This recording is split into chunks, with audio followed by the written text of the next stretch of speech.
Hi everyone, my name is Rahim and today I will present our workshop paper titled Static Neural Compiler Optimization via Deep Reinforcement Learning. We'll start by revisiting the phase ordering problem. We will then motivate our decision for using reinforcement learning approach to solve this problem. Next, we will go over our approach and describe the CORL framework that we developed. Finally, we will present the results of our evaluation and conclude our presentation. Optimizing code involves running a sequence of passes on the source code. Modern compilers are shipped with an ever-growing number of such passes. Naturally, a question arises as to which pass to run next. Moreover, each pass comes with a set of tunable parameters. This further complicates the optimization problem. So let's go over some of the challenges of the phase ordering problem. First, as we mentioned, there is a large number of optimizations to choose from. For example, LLVM version 10 comes bundled with 56 transformation passes. If we consider the parameterizations of each pass as a unique optimization, the space of possible optimizations grows even more. For example, loop and roll pass has 21 tunable parameters. What makes the phase ordering even more complex is that the effectiveness of applied optimizations depends on the source code being optimized, the target hardware it will run on, and the problem size, which is usually unknown at compilation time. On top of these, we have to take into account the sometimes contradicting optimization goals. Running a long optimization routine negatively affects the compilation time. Furthermore, the smallest binary is not usually the fastest, and vice versa. So taking all of these challenges into account, the phase ordering problem is extremely hard and even impossible to solve optimally when considering contradicting optimization goals and lack of necessary information.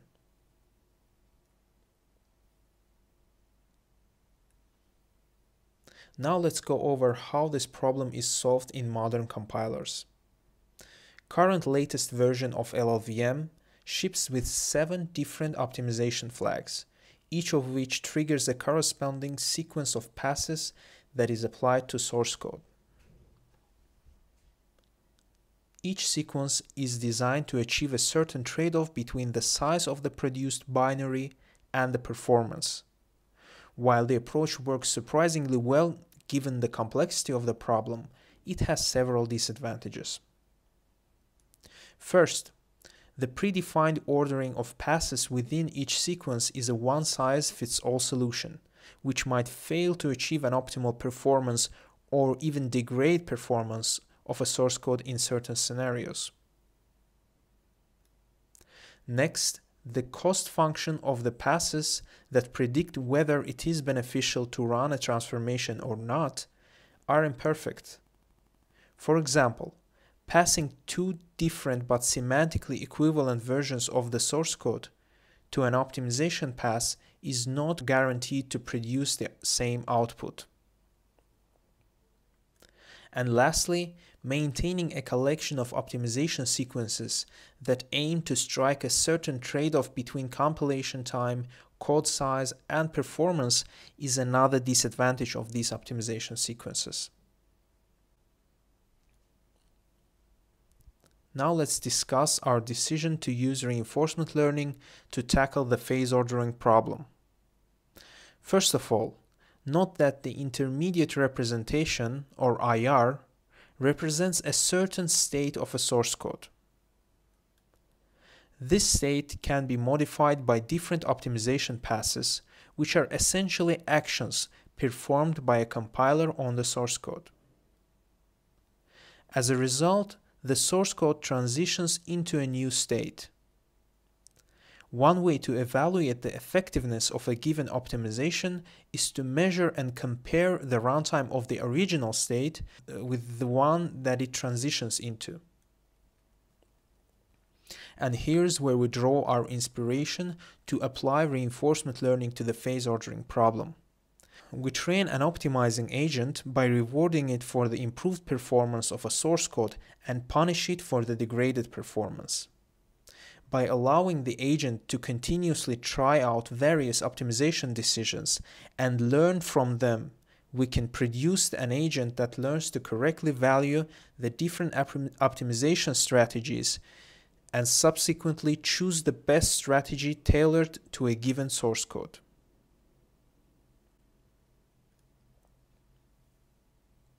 Here's a high-level overview of our approach. An agent takes the IR of the source code as well as the initially empty history of actions and calculates the expected cumulative rewards for different actions. If the predicted reward of an action is positive, then it is expected to eventually lead to a speedup, while the negative rewards are expected to result in a slowdown. To ensure this, the rewards are calculated as a logarithm of speedup during training. Next, the action with the highest reward is chosen, and if its value is positive, LLVM optimizer applies the chosen optimizations to the IR. The produced IR alongside the updated history of actions is then fed into the agent once again, and the cycle continues. Eventually, the cycle breaks when the highest predicted reward is negative or the maximum allowed number of optimizations is applied. Having an upper bound on the number of optimizations prevents the agent from potentially being stuck in an infinite loop.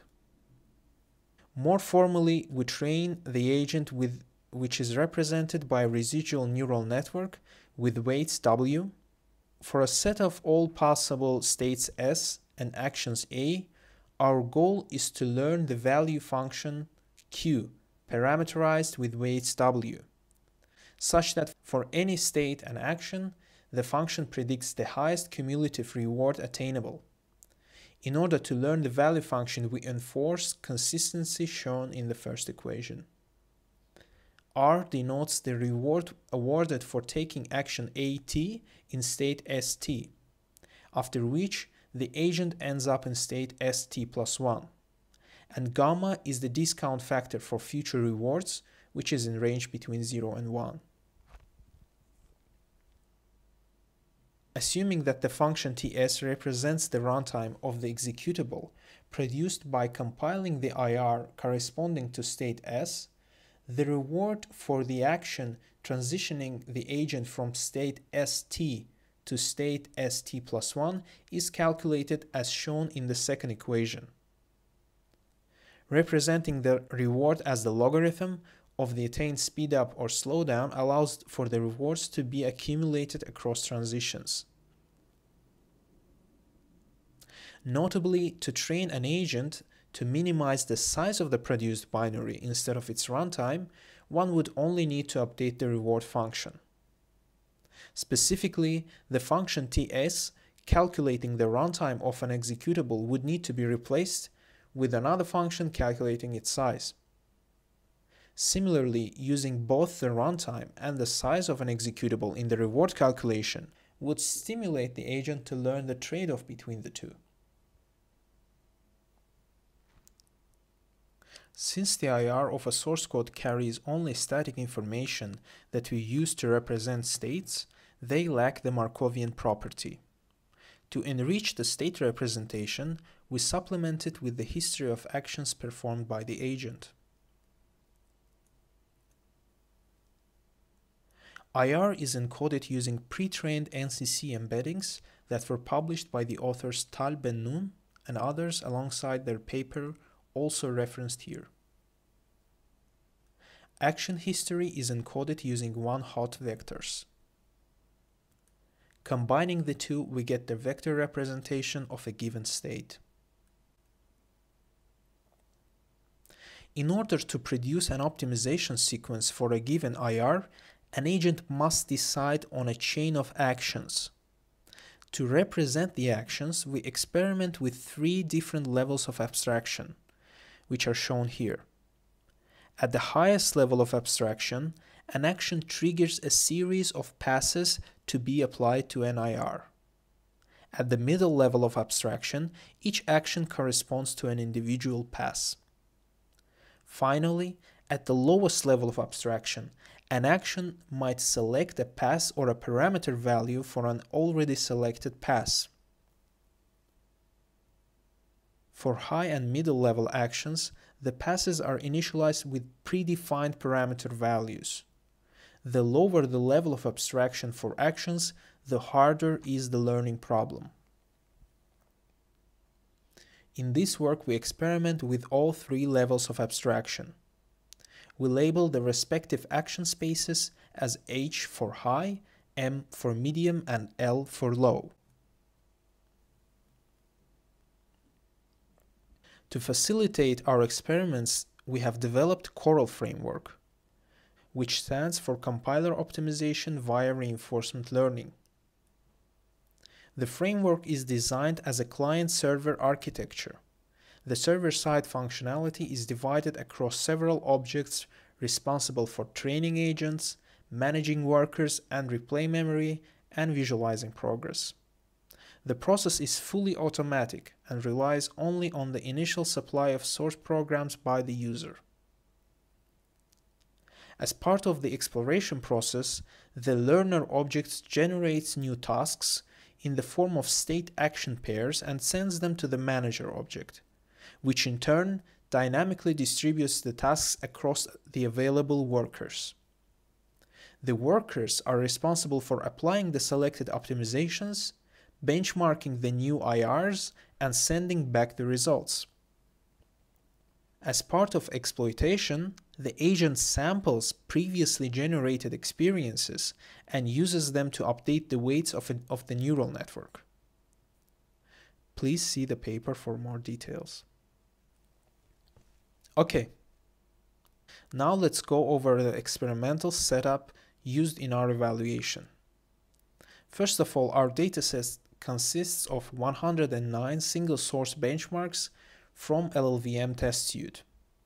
Single-source benchmarks were chosen as they provide a simple and convenient way of building and executing the benchmarks. The programs were split between training and validation sets in a 4:1 ratio. To execute optimization sequences, we use LLVM Optimizer version 3.8. The choice of this particular version is motivated by the ability to use pre-trained embeddings from the previously mentioned study. The maximum allowed length of an optimization sequence in our experiments was set to 16. We ran the clients on the nodes of the hardware phases 1 and 2 of the Lichtenberg high-performance cluster. Each node ran a single client at a time, with the number of clients dynamically changing throughout the runs as the workers were added and removed from the pool. Before diving into results of our evaluation, let's first go over the metrics we use. In order to evaluate the optimization potential of an agent, we compare its performance with that of LLVM's built-in O3 optimization sequence. To do that, we first calculate the speedup achieved by an agent on every source code in the dataset. Then we aggregate these values across training and validation sets by computing geometric means of speedup for source codes in the respective sets. We do similar calculations for LLVM's O3 sequence and compare the computed metrics to evaluate the performance of an agent. For an agent to learn the values of taking different actions, these actions have to be explored first. As the agent continuously explores its environment, it accumulates new experiences which potentially yield higher speedups. In other words, highest observed speedups on source codes in the dataset continues to grow over time. These values put an upper bound on the agent's performance and enables us to tell how close it is to the best possible one. Therefore, during evaluation, we also record the highest observed speedup for every source code in the dataset. To examine the behavior of an agent on individual source codes, we record the sequence of actions chosen by the model for every program. This allows us to verify that the model does indeed produce a different optimization strategy for different programs. To define the action space H, we partition the O3 sequence of the LLVM optimizer into 8 different actions as shown here. For LLVM 3.8, the O3 sequence consists of a total number of 73 passes, which we split across 8 different actions following an observation that the whole optimization sequence consists of a number of smaller logical subsequences. We were able to achieve a very good fit on the training data in the action space H. As a reminder, gamma is a discount factor for subsequent actions. To stabilize the training process, we use a well-known technique of fixed Q targets from the field of reinforcement learning, in which the trained model is updated with a predefined frequency. Tau parameter shown on this slide denotes the frequency of updates of our model. Larger values of tau stabilize the training process, but also increase training time. Please see the paper for more details. On this plot, we can see how the agent's performance and the observed speedups in the training set grow as the training progresses. On average, the agent's performance is at around 95% of the observed best possible performance, which confirms that the model achieves a good fit on the training data. When we look at the results in the validation set, we observe an increase in the agent's performance over time, as well as growing best observed performance. This shows that by behaving greedily, the agent independently discovers states corresponding to IRs with lower runtime than those produced by O3. However, the agent does not achieve O3 level performance across all of the programs in the validation set. We attribute this mainly to a lack of diversity in the distribution of source codes in our training set, and believe that having a larger, more diverse training set would likely resolve the issue.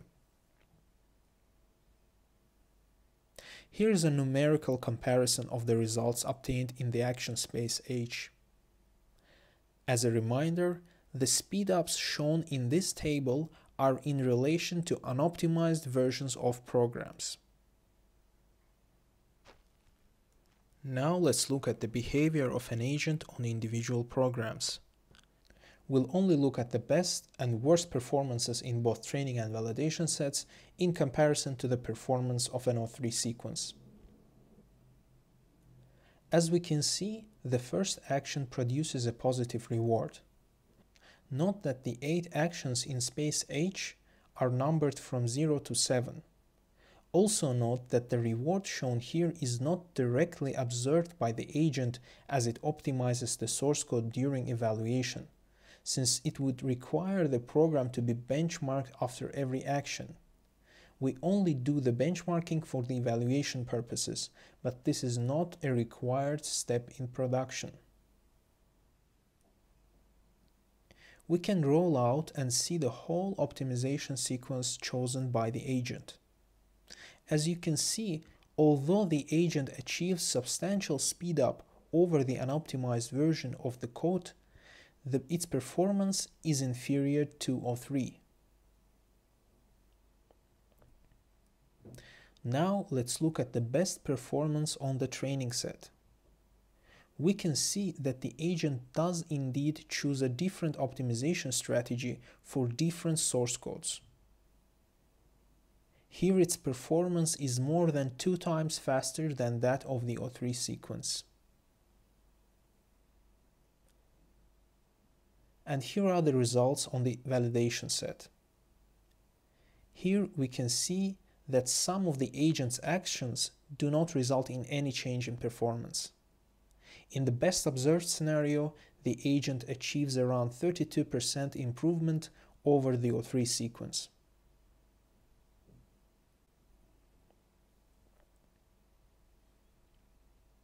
Okay, now let's look at the results in the action space M. Here we have a much more challenging learning task, with 42 actions each triggering a certain LLVM pass. After about 6 days of training, the agent's loss is still converging. For comparison, the experiment in the action space H took less than 24 hours to complete. Since we're dealing with a much larger action space, it takes much longer for the agent to discover advantageous states.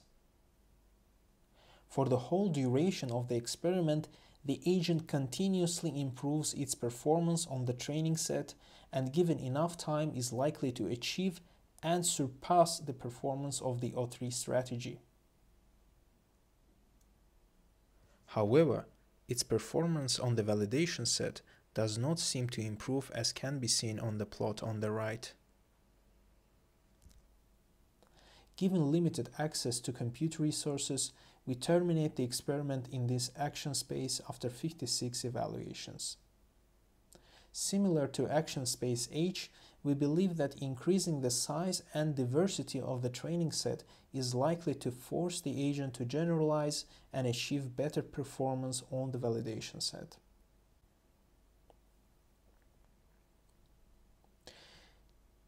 In the action space L, we have a total of 187 actions, 42 of which correspond to passes and 145 to selections of parameter values.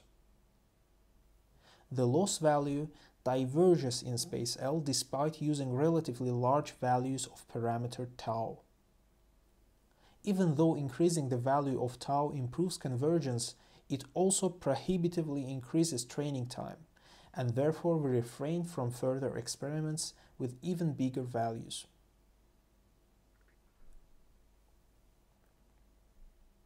Given that in our experiments in the action space L, the loss function diverges, we do not see any meaningful improvement in agent's performance during the evaluation.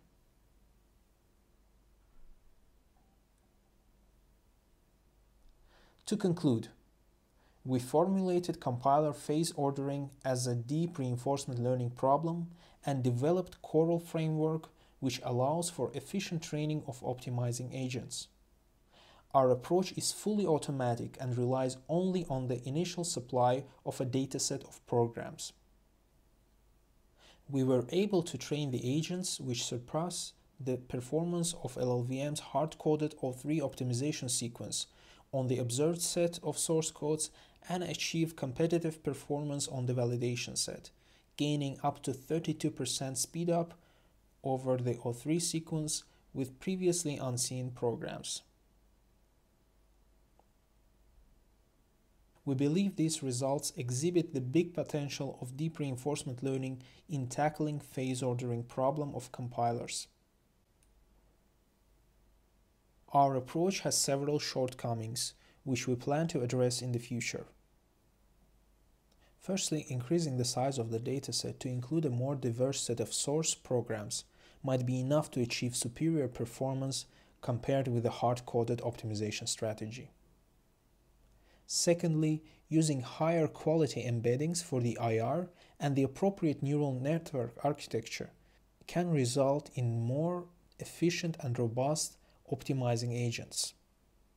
Next, current design requires that the programs are compiled and benchmarked on every new target system, which demands substantial computational resources. While calculation of rewards by running the benchmarks on the end systems is at the center of our approach, we believe that the data efficiency of the learning procedure could be improved by including a self-supervised learning step by the agent.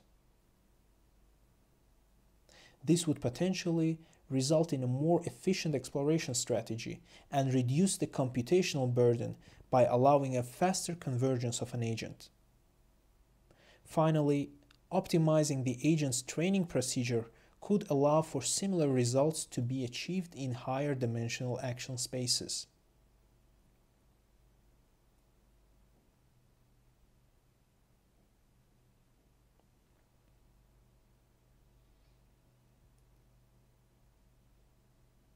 With this, I would like to conclude my presentation. Thank you for your attention, and if you have any questions, I am happy to answer.